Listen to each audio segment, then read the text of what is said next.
Let's talk about schizophrenia with leading psychiatrist. नमस्ते, मी doctor Manish Tale, MBBS MD. मी अकोला इथे practice करतोय.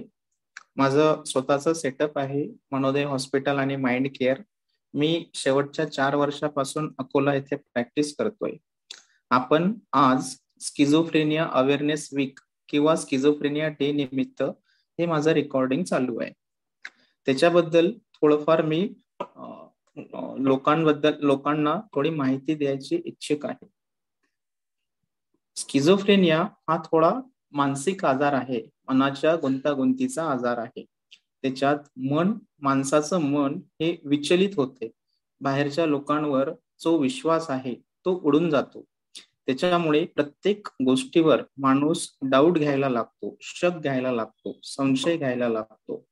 त्याच्यामुळे त्याच्या कामावर या सर्व गोष्टीचा परिणाम होतो.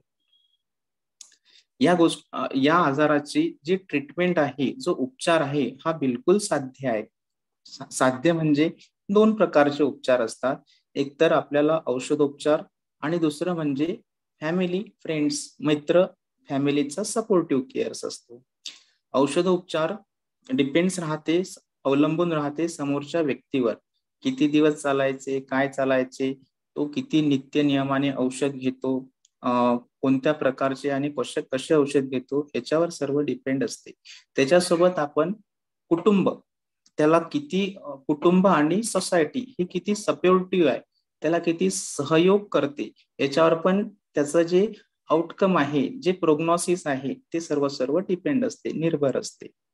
जेवढी कुटुंब आणि सोसायटी त्याला सपोर्टिव्ह राहील, तेवढा तो पेशंट बेटर म्हणजे गुड फील करेल आणि सोसायटी समाजात मिळून मिसळून राहील. जेवढं त्याला एक स्टिग्मॅटाइज रूपाने सोसायटी पाहिल, तेवढा तो अजून खराब व्हायचे चान्सेस जास्त असतात. थँक्यू.